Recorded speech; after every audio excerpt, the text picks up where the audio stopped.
Warning: the following podcast contains violent scenes that may be unsettling to some listeners. Listener discretion is advised. Hello, and welcome to Changing the Lost Vanity. Vanity is a first edition Chronicles of Darkness game set in southern Florida during the year 1993. Follow Katrina, played by Tillman, Raymond, played by Chris, Isabel, played by Andrew, Frank, played by Slavic, and Adam as the storyteller, as they uncover the mysteries of the true Fae and forge new paths for themselves in a world of beauty and madness. Follow us on Twitter at twin_cities_VTM for channel updates, and we hope you enjoy this episode. Where's Manny? So he got pretty much dragged into Isabel's car and thrown into the back while Isabel just kind of just rushed him away from the property. Just no particular direction, just peeled out. Okay. Well, to be fair, Frank trusts Isabel, so it's not as bad. Still. Yeah, so you probably have this feeling that, okay, good, like he's with a court mate and stuff like that, but you still feel uneasy, especially hearing him call for you like that. And you guys have this type of bond where, he felt pain thinking you were in danger, and he cried out to you, and you felt you felt an emotional response, hearing that as well. So yeah, definitely. And Frank sees it as his sort of job of, it's just what he does. He protects Manny. So when someone else does it, he feels almost like, I don't know, like he should be the one doing that. Yeah, okay, that makes a lot of sense. So I guess Frank's outside then, and is anyone else there? Katrina's also outside. Basically, everybody's just kind of shuffled out of the room as quick as possible. Raymond and Charlie are still inside of the property right now. All of this is kind of happening in a matter of seconds. I just want to add, this is like all the past minute. So, Katrina, are we gonna trick up on those two? I don't want to leave them alone there. It's dangerous. Yeah, we should do that. Just go. He sort of storms into the house. So I locked the door, just so you know. I closed the door and locked it. Oh. So Frank will just knock. Very, knock. Just really bash into the door. Raymond! Raymond, you're inside. You're looking at Charlie in his like fugue state, and you're hearing these intense banging on the door, and you hear Frank on the other side. What's going on? I say real loud, Frank, give me a couple minutes. And I'm looking at Charlie right now when I say that. Like, what state is he in? Is he still like eyes rolled back, or is he like coherent, or what? His eyes are rolled back. He seems to be just completely frozen in place. You can move him. Like if you picked up his arm, it would just drop. But he's not seizing. He still has warmth to him. He still has a pulse. If you were going to try to check for his vitals or whatever, but you don't know what's going on with him. You're trying to snap him out of whatever the fuck is going on, and it's taking a while, or it's not working. So when I smack him, nothing happens or anything like that? No, not yet. I'm going to explain what's going on in Raymond's head right now, okay? Okay. And I want to explain this to make sense of what Raymond may do. So you remember when we did the whole going into Charlie's dreams, and Charlie said that he felt that he was being taken over, and you remember Raymond went outside and told Isabel and everyone, like, hey, I think Charlie's compromised. I think he could be a threat. I don't know if you remember that. And so right now in Raymond's head, that's been confirmed. So he's gonna grab a pillow, like a throw pillow that's on his couch, or in a chair, and while Charlie's in this fugue state, not responding, he's gonna put the pillow to Charlie's head, and he's gonna pull out his pistol, and he's gonna kind of have it on his forehead, you know what I mean, so he doesn't have to see his eyes. And he's gonna pull out his pistol, and he's gonna put it up against the pillow there. He's gonna cock the hammer back, and there's gonna be a brief second where he's looking down, hoping there's some kind of something being said, some sign by him that he's that he's coherent. And I take it there's nothing. So he's gonna pull the trigger and just shoot into the pillow and shoot into Charlie's head. Okay, you, my friend, need to give me a clarity check. Killing another changeling or killing a fetch. Roll 3 dice, and that's clarity 5. So if I understand this, if you pass this, you don't lose any clarity, right? Is that how it goes? But if you fail it, do you drop down to clarity 5 or do you lose a point of clarity? That's what I'm trying to figure out. You drop a point. 1 success. So, you know what? In your head, you did what had to be done. And it sucks, but you don't. Well, You know here's what? the thing too, is impulse. You know what I mean? Yeah. Like I'm thinking like, and I didn't want to do like I was really fucking juggling during the break, and even like up until like you're handling that scene to whether because I don't, you know, like he has history doing something just like this when he thought something just like this happened, if not worse, and that's what got him in good graces with Manny. You know what I mean? And then he like sees this and puts 2 and 2 together with on top of all this like crazy shit that's going on, you know, intense shit that's going on in the moment, and he just kind of handled it the only way he knows how to. Frank and Katrina, you guys both hear this muffled. It sounds like a muffled firework just goes off inside of the house, and then you hear like this kind of quiet afterwards. Okay, so Frank is going to use his changeling, what's it called? Contracts? Anyway, stone to ogre's rending grasp on the door, which subtracts 1 durability per success, basically makes the door weaker. And the catch is that I'm trying to remove a barrier, which a locked door is. It's just going to try to crash it. Dice go ahead pool and do strength that. plus weird. So that removes 2 durability from the door, and Frank just tries to smash it. Okay, I'm just gonna say you're able to just break right through it. Yeah. Yeah, so you give it a hard lean with your shoulder, and it just kind of pops right off the hinges there and slams flat down on the ground. So you open the door, you see Raymond, and he's kneeling down at the edge of the couch where Charlie was kind of leaning, and you see this white pillow over Charlie's head, and you see the feathers still kind of just floating in the air a little bit, and then you see this red splatter that's just kind of going towards the seat of the couch where Charlie's head was, and it kind of, you know, it's running like ink sort of in a splatter pattern just like directly behind him. He's obviously totally still, and Raymond is he's kind of just sitting there still holding the gun.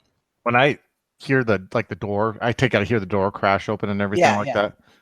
I'm just gonna like slowly like put the gun to like my temple for a second, like I'm contemplating it. You know what I mean? Like not even looking at the door. You know what I mean? But just like for a second, like he's, you know what I mean? Like he can't handle what just happened there. You know, like he's starting to like starting to hit him the whole situation, just how like in that minute like everything just fucking went from 0 to 60, you know what I mean? And hearing the door bang open like that just kind of makes him realize like what happened, like all this just happened, you know?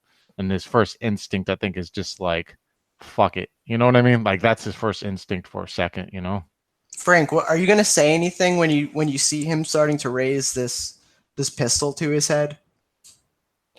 Well, Frank will he'd tackle him probably. So Raymond, you're just he tackles you before you're able to decide to do anything, whether or not you were going to.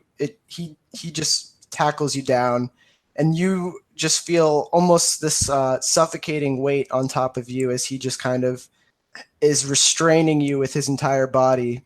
What's going on in your head right now, Raymond? This must be bringing back some memories of the first time you like killed somebody, right?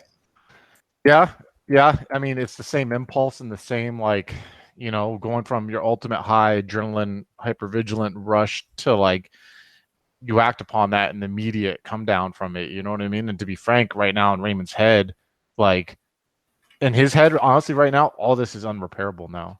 Like you're fucked. You know what I mean?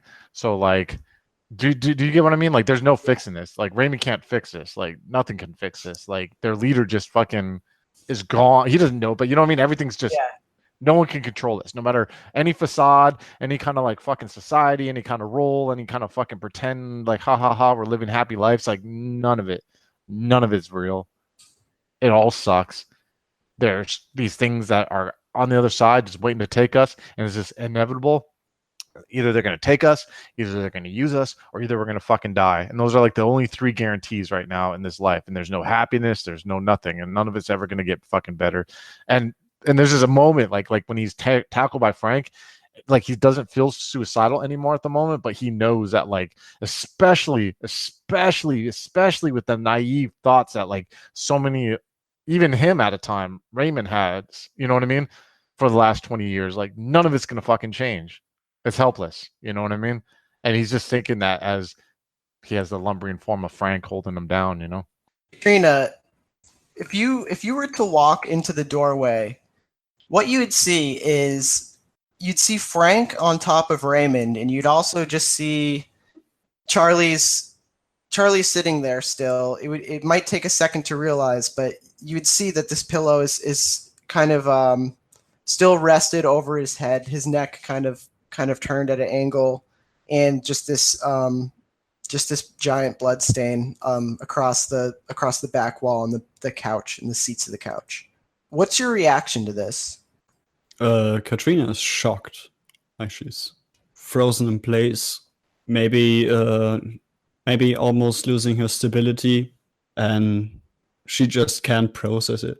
Like she knew Raymond was pretty paranoid. She also found out he shot his wife. He once killed he killed one of the loyalists, and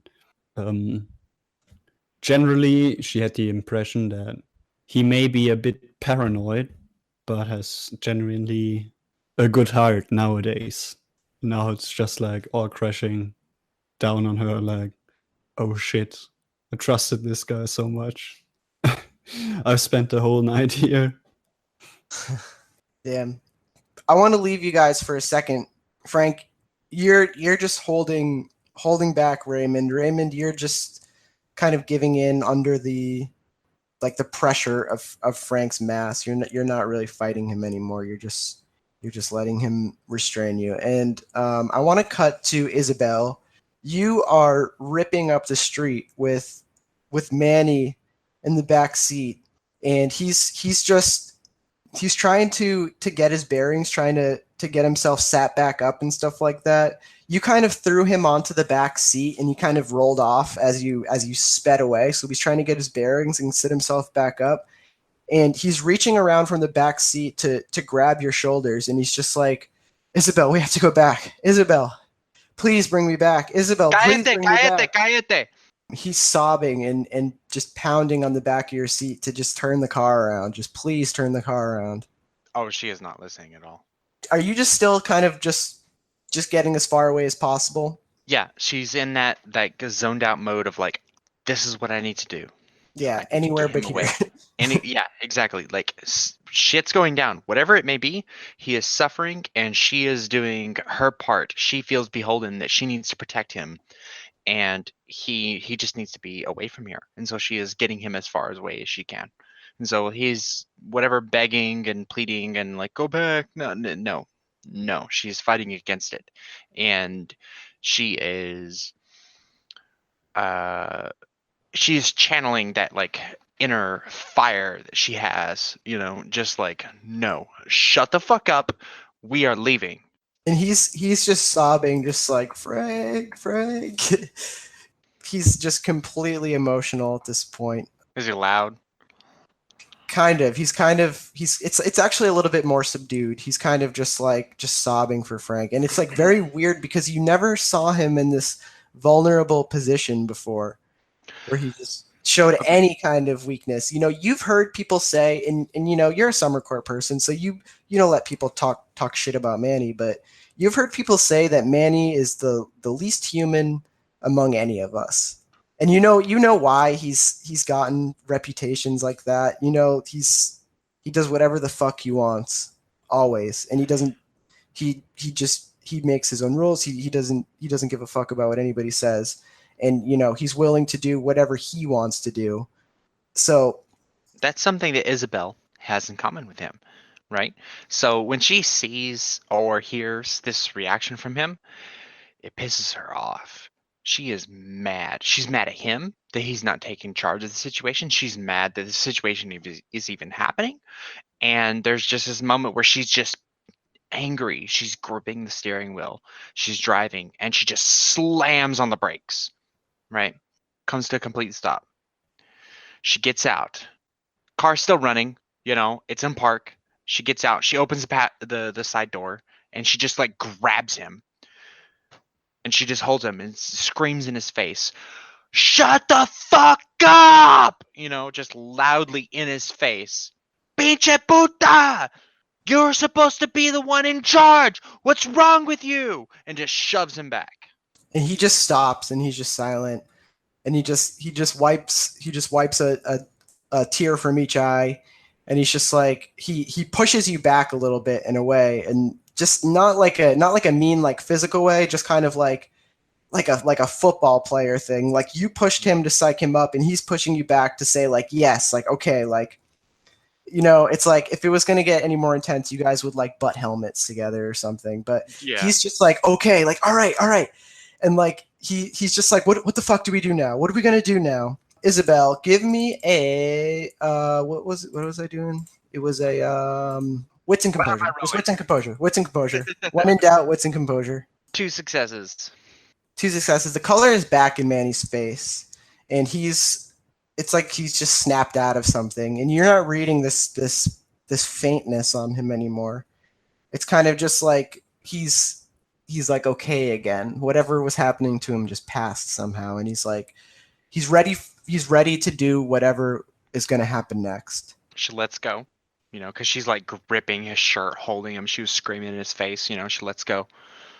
She pulls back and she says, as calmly as she can, considering the circumstances, because again, she's like incensed, she's pissed, she's angry, and the whole situation is just making her just like, there's just any sort of uncertainty is making her upset. So as calmly as I can, what now, boss?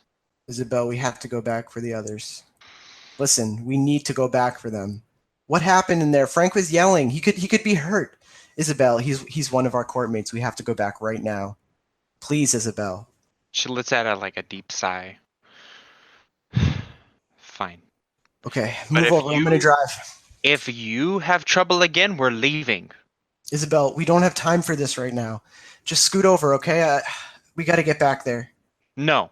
And she sits back in the driver's seat. She like slams the door, gets back. I drive. You see, he's very frustrated at this. You see him trying to figure out if there's like another way, but realizing that the only way that this is going to happen is if he lets you drive and is compliant and goes along with you. This is the only way this is going to happen.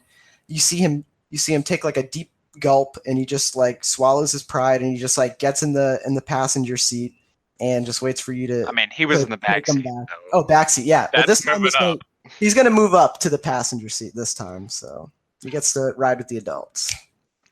Raymond, Katrina, and Frank, you guys are still just frozen in this revelation of kind of just like walking in and seeing Charlie like that. Frank, you seeing Raymond like that. Everything just kind of reached its peak in the past, minute, and things are calmer right now. Frank, you're just kind of holding Raymond. Raymond, you're not really fighting against him at this point. And the suffocating energy of the room is kind of gone. And you guys hear birds outside, and you just hear the sounds of just life outside, and things are just quiet. You hear the TV at a very low volume, just still playing the Spanish soap operas that were on before the room exploded in chaos.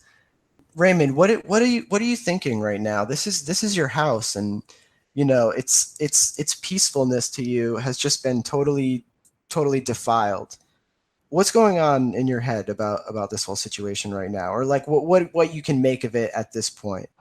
In Raymond's head right now, the process of rationalizing it is already starting. You know what I mean? Like it went from impulse to fucking realizing he followed an impulse to now rationalizing it and making it okay what he did in his head. But I think part of right now he's feeling like there's really this strong urge to get out of the house and he like wants to go into the he wants to just go by the ocean or like into the ocean, you know what I mean? Like just to like he has a sudden urge, like he just wants to walk there and just like strip down his underwear and just go in the ocean and just kind of like uh forget and just like cleanse himself in a way, you know what I mean, of like just what happened in that room and all the feelings and all that shit, and especially like how you said hearing the signs of life that are out there, you know, and hearing the birds and the door being open and just like kind of smelling all that. He just wants to get Frank off him, so he's gonna just say like, not demanding or angry or anything, he's just like get off me, Frank, please get off me. Promise not to do anything stupid. I won't, Frank, just get off me, please. Yeah, so Frank gets off him, sort of. So there's a moment where like I get up and I'm gonna look at Katrina, and I assume she's still in shock, seeing that, you know what I mean, and just be like, walk past her, you know, just like not even like say anything, like while she's staring at the body. He's not even looking at the body. It's like something he doesn't even want to look at. He knows it's there, but he doesn't even want to look at. So as he like walks out to his porch and like down the steps towards the ocean, I'm just gonna like take off my shirt, you know what I mean? As I get to like where like the tide comes in, I'm just gonna like take off my shorts and just like start walking in the ocean, you know, and just like to where like his, you know, he's submerged up to his neck or whatever, and just kind of like just processing that he just took a life, you know. Yeah. Frank will follow him probably, like, you know, he won't like take off his clothes and jump into the ocean, but he'll probably like take off his shoes or something and dip his feet in the water and just sort of wait for an explanation. As you kind of stand in this neck-high water, you feel this total sense of calmness kind of wash over you. It's like being in the womb. You sort of like feel the waves just kind of put you into this meditation that kind of happens, you know, pretty quickly. Like, you know, as soon as you get out there and it gets to that height, that deepness, and you kind of just stand there with your arms out, it's like it immediately just soothes you in a way that nothing else can. And you kind of mull over what just happened, this insaneness that happened in the past minute or two, and feeling this kind of peace in the air, feeling the peace that kind of came over the house after you did that. You do feel guilty. You don't feel happy about what happened, but in a way, part of you feels like you did the right thing, I want to say. Part of you feels like you helped Charlie in a way that nobody else is really going to understand. Part of you feels that maybe if Charlie was still here, even he would have asked you to do the same thing for him. And you think about the pledge that you made with him, and it makes you sad that Charlie's not going to be here anymore. That really hurts you, because you did take to the young man, and he was very special to you. And part of you did worry that, you know, something bad might happen to him either way, and you worried about what it was going to feel like to eventually face that someday. It's very true. Yeah, exactly what you said. And almost in a way, he does feel extreme guilt. And in a way, I would say he would even like once he's like obviously been relaxing and buoyant, like you said, and just like alone with his thoughts. I would even picture like he sees Frank standing like on the shore there. You know what I mean? And like when he's looking at Frank as like an anchor in a way there, you know what I mean, like a lighthouse. As he's sitting out there, he starts rationalizing in his head, because to be fucking honest, like Raymond right now feels guilty with what he did, but it just makes his resolve for his hatred of Changeling or of the true Fae right now is is is stronger, you know, because they did this to Charlie. You know what I mean? Not only did they take him and kidnapped him to do this horrible thing to him, then they made him an unwilling slave of theirs. You know what I mean? And in his head, he's already thinking that maybe all the shit that Charlie thinks he did happen. But in Raymond's head also right now is a total fucking, like, you know, I told you the first buds, the first seeds of being like his annoyance at the leadership in the city.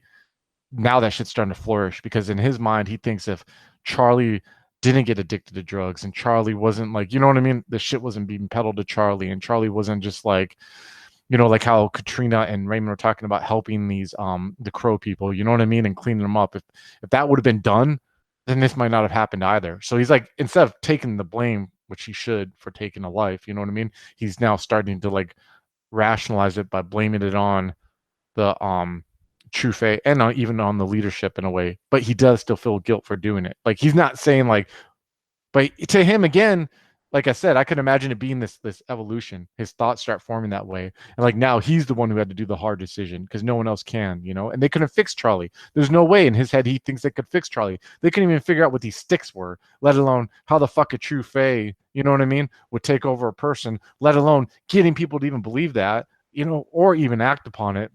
And this is all in his fucked up rat in his mind. He's trying to rationalize this all. I don't feel that way as a player. Obviously, it's fucking horrible what Raymond fucking did. You know what I mean? And there could have been help, but in his head, he acted impulsively, and now he's trying to explain it. Well, it's not my fault. This happened. It's not my fault. This happened. So would you say, like, in the back of your head, is there any inkling that, like, maybe it didn't have to go that way, or do you like know, like, that's the only way it could have gone, and like, yeah. it's not that I would say there's an inkling, just like there's an inkling he killed his fucking wife. There's an inkling like he took that dude's life with an ashtray, just like an inkling that he's suicidal, because he fucking is. You know what I mean? But now he's trying to like explain it away in his head, trying to compartmentalize it. But yeah, I would say definitely there's a part. If confronted with the hard facts and he said his bullshit and someone called him out on his bullshit, he would know they were right. You know what I mean? But right now, he's in the ocean looking at this ogre, trying to collect his life, trying to get back on track. And he's starting to rationalize this all. Frank, what's going on in your head right now as you stare out at this weird thing that like Raymond just kind of just like took off and jumped in the ocean, and you're kind of just like watching him. You just tackled a gun away from him to try to keep him from killing himself. What could possibly, how are you making sense of this right now? Well, Manny told me to trust Raymond. So I'm just going to wait for a rational explanation for this. And, Frank understands that this might not have been easy for Raymond. And, maybe he found out that, he was a loyalist or something. Or maybe he did the right thing, maybe he did the wrong thing. But, it's not for Frank to judge. It's, either for Manny or, I guess in this case, for Norma. Or I'm not sure if like Changeling courts have like what kind of justice system they have set up. So yeah, that's a pretty good point. I didn't even consider what the implications would be outside of your small group. I never even considered what the implications would be just on like a purely human level. Like to an outsider's perspective, that is just straight up human on human murder. So it's kind of like. I find that really interesting that Frank he's put off by it, but at the same time he's not the judge. I think that's like a really cool character trait about Frank, is that he, like, his obedience to the freehold and his obedience to the word of Manny is kind of just like amazing. How at this point he's still just able to say like, okay, well maybe it's not like exactly what it looks like or something. Like maybe he acted the way that he was supposed to act in this situation. So, Katrina, have you been able to process any of what's happened at this moment? I imagine that you're still pretty much frozen in place after what's happened. Do you go in? Do you look at Charlie, or do you just? Yeah, I think I look at Charlie. This sucks. Okay, as you lean in to check him out, the pillow kind of falls away from where it was rested against his head, and you see it, and it's horrible. It's just a hole where his face was, and it's just going all the way through the back just into the couch, and it hits you right then. It's just like, oh wow, like this, we can't go back from this. This is so it's just so permanent, and it hits you because you were just sitting on that same couch with him moments ago, and he, watching TV with him, and he smiled at you, and you saw the chance for a life again in his eyes, you saw the person that was in there, that was still dealing with a lot of problems, that was still very unsure about what his position in all of this business you guys have together is, but was optimistic to come out on the other end of this and do right by his people too, even. You know, he told you the last time you guys talked about the winter court, like, I just want my friends to be better too. He's never going to be able to do that now. And you know, that's kind of starting to like sink in for you a little bit as you just like look at him. Yeah, I think Katrina is going to run away. Like, Run the thing away is, where? good question. I think she doesn't Just really running? know. No, she was basically left at the house with Frank, who I think doesn't have a car, but he can, it looks like, take care of himself. Raymond, who she doesn't know how to handle right now, and it's all way over her head, and she's just has been left there by Isabel. So she's just going to grab all her things, put on her shoes, and run out the front door. And she actually keeps running, like she doesn't go for a bus stop or anything. I mean, it's a Sunday anyway, so that would be difficult, but she just walks for a while and tries to be active and not think too much. Is there any Sorry. possibility that on Isabel's return, that she would see her flee? Oh, dude, I love that. Oh my god. Yeah, I do too. Okay. Yeah. Yeah, but before I get into that, Katrina, what is your emotion right now? Are you still like are you still processing this, or are you feeling sorrow, or like what is happening as you run? Like what are these emotions right now? She's probably like panicking really hard still. Like that's what she that's what drives her to keep moving. Like she has to do something right now. She just doesn't know what. And things are going back and forth in her head, like the picture of Charlie just sitting there on the couch and thinking back to all those things that Raymond has said to her in the last 2 days, and it all it just goes back and forth like this big collage of madness. And she she's kind of lost with it, and she's definitely I don't know, sad is not the right word, but it's definitely affecting her a lot.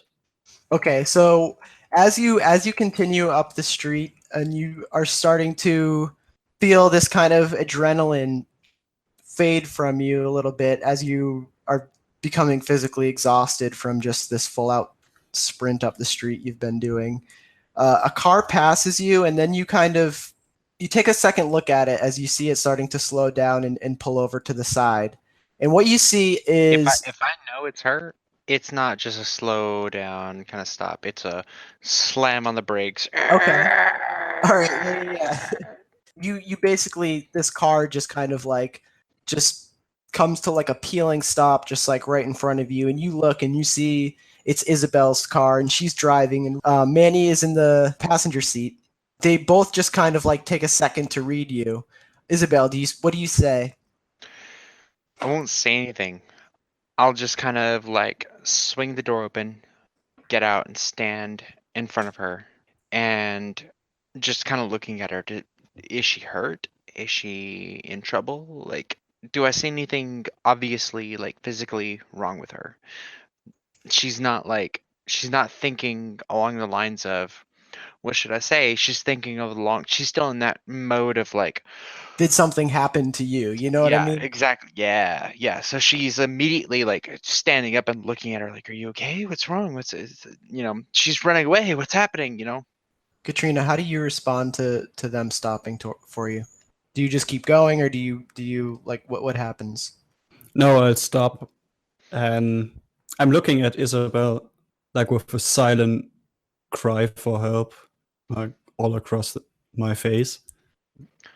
So Is that a thing I can read without having to like roll anything? Can I tell? Like she. I would say yes. Yeah, absolutely. You can just read something's wrong. You just She like will when kind of rush forward and just embrace you, and just kind of hold you for a moment.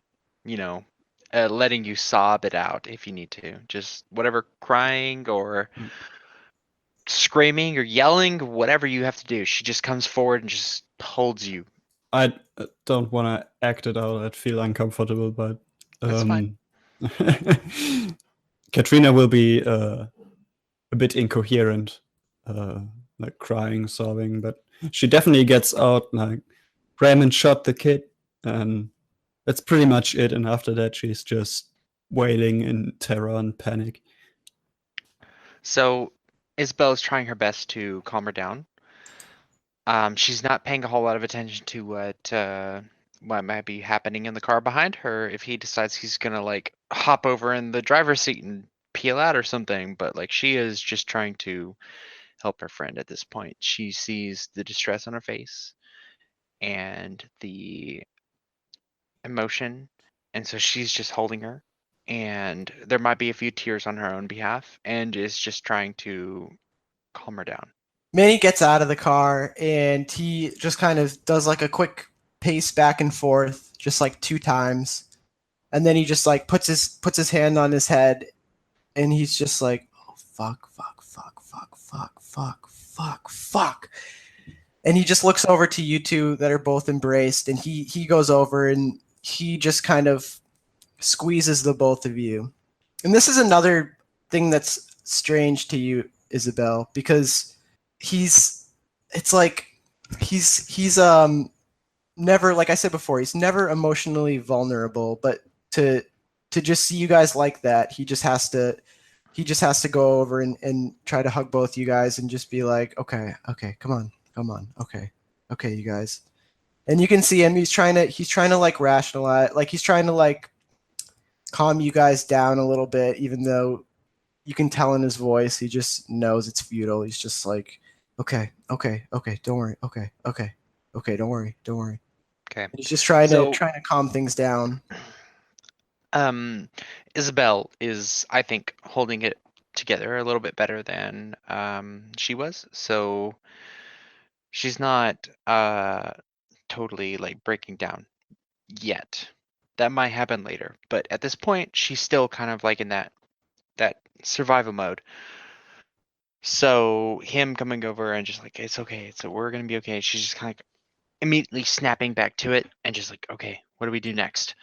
Manny just takes Katrina and just kind of like holds her by the shoulders and like puts himself like right in front of her face and just kind of like lifts her chin up a little bit, and it's just like, hey, Katrina, stick with me now, okay? Okay, just, are they still back at the house? I don't know. Is anybody else hurt? Is Frank okay? I think Frank is okay, but he Jesus let him go. Christ. It's okay. Listen, we don't. And he cuts himself off, and he's just kind of like, you see, he relaxes a little bit once you say that you think Frank is okay. It's like a parent that lost their kid in the store or something like that, and they just like finally find them. When you say, I think Frank is okay, something just like changes on his face where he's just like, like a relief, a visible relief you can just see. But you can still see this, he's still very, very disturbed by what you just said. Isabel says to Katrina, she says, let's go back. Let's get Frank. Let's make sure everybody's gonna be okay. Come on. Are you okay? Are you gonna be okay? Can you get in the car? Are you gonna be all right? She just nods a lot. She's just happy to be with someone who's still sane. Someone who's still sane. Okay. So, unless nothing else, we are going to head back. Yeah. Okay, before you guys get back to the place, I just want to do a scene with Raymond and Frank. So, Ray, you're still just floating silently. Frank, standing on the beach behind you, watching very stoically. Yeah, I'm gonna start making my way back after I've like rationalized and everything. And I'm just gonna like start like going back towards the shore, and start like walk up, and I know that I'm gonna have to tell Frank what's up. You know what I mean? Like Frank's like this, like I said when Raymond was rationalizing what he did, he was looking at Frank like a light, what do you call it? A lighthouse, and like he was basically using that to focus. Like, okay, what's going on? Rationalizing. So now he knows when he comes, he's gonna have to like answer, for what he did. So he's already like knows that he's gonna be talking to Frank when he walks up there. So he kind of still like in his underwear or whatever, like jockey underwear or whatever. He's just gonna like walk up to Frank and kind of just stand before him, because he doesn't want to get his clothes wet that he took off. I'm just gonna look up at him. Yeah, Frank is, sort of picking the mirror shards from his hands and throwing them into the sand. So you saw something in the mirror, you said? Yeah, I told you what I saw. Frank, do you remember the other night when Charlie was sleeping and Isabel went into her dreams, and then I had a talk with Charlie? You remember that? Yeah, I remember that. Do you remember when I went outside and I said I was scared that one of those things might be controlling Charlie? Yeah, Frank, that ended up being true. we'll see. The thing is, Frank, it's not possible to see right now. Well, I'm gonna have to take you to Manny and Norma. I understand. So, I'm going to talk to Manny. But before we do, Frank, you have to understand something. Those things that took us from our families, from the ones we loved, from the world, we can't understand them up here. They don't follow the same rules as we follow around here, not like motion to the ocean and motion to the beach. So when we try to understand how they do things, we can't. It's like a fish out in that ocean trying to understand how you do things, Frank. It's just not possible. Frank sort of, he was sitting this whole time. I think, he's dipping his toes in the water. He'll just stand up, Yeah. stretch, say, well, Raymond, I can hardly understand what you people do and why you people do the things you do here in this world. My day, things were different. And they're different. They may be different. They think different, but so do I. You have to go with me now. Yeah, I will. And do you know something else, Frank? Hmm? This isn't the first time I've done this. And Manny knows that. Why do you think Manny and I are such good friends, Frank?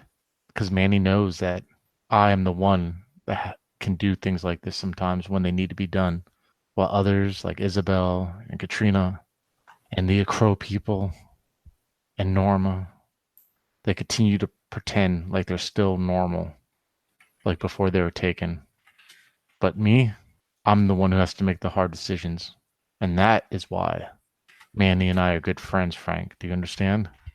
So when people come to tell you what happened in there was wrong, and what I did was wrong, you have to understand that just like you say that some people don't understand you and you don't understand them, these people don't understand the decisions we, people like Manny and I, have to make. I mean, you understand why Manny has to do the things he does, right?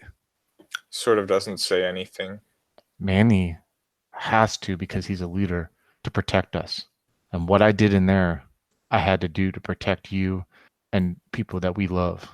There was no saving Charlie. They used him. Those evil things that did this to us used him and ruined him. And we're going to come after us through him. And I feel if Charlie was here right now with us, he would understand why I did it. Because Charlie would not want to hurt any of us.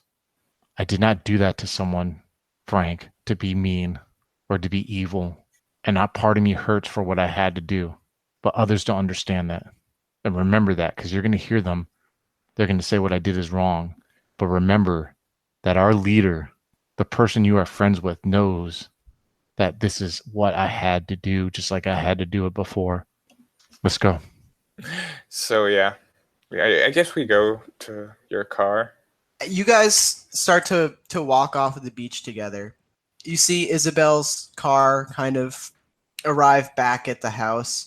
this time not pulling all the way into the driveway, just coming to a stop at the street. And the doors fly open. Manny runs out. He comes out of the car, and he just like is immediately just making his way towards the both of you. Hello, folks. Have you ever wished you could have an easy way to find gameplay videos and podcasts, or just media in general that deals with your favorite White Wolf role-playing games?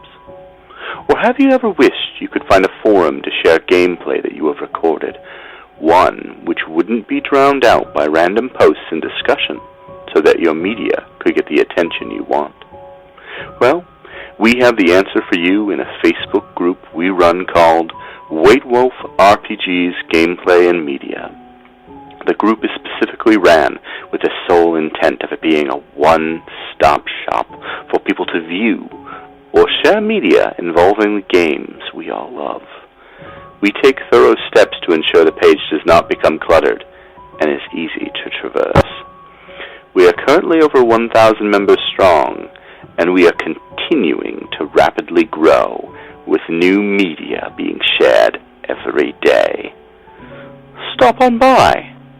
We hope to see you there. High Level Games, the industry's first choice in taking your games to the next level. We are a podcast blog and new media network at highlevelgames.ca. We have blog posts about all of your favorite games going up 5 days a week, and a podcasting network with actual plays and shows that discuss role-playing games, with more rolling out all the time. We are on iTunes, Twitch, and YouTube. Find out more information at highlevelgames.ca, a site that certainly isn't controlled by a shadowy board of directors of otherworldly origin. That's highlevelgames.ca. Please, help. They're coming.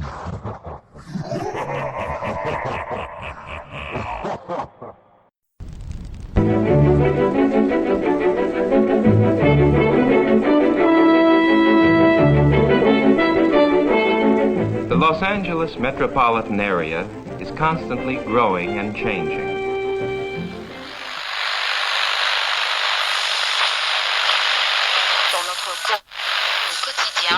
The Central District is full of new buildings. The Hollywood and Wilshire districts, once far from downtown, now are part of a which spreads past Beverly Hills and out to the ocean.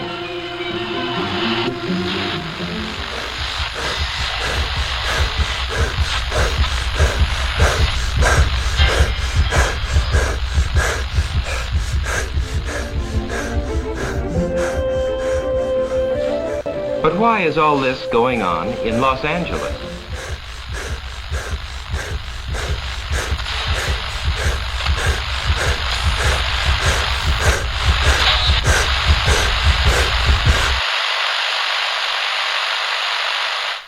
Why is Los Angeles an exploding city?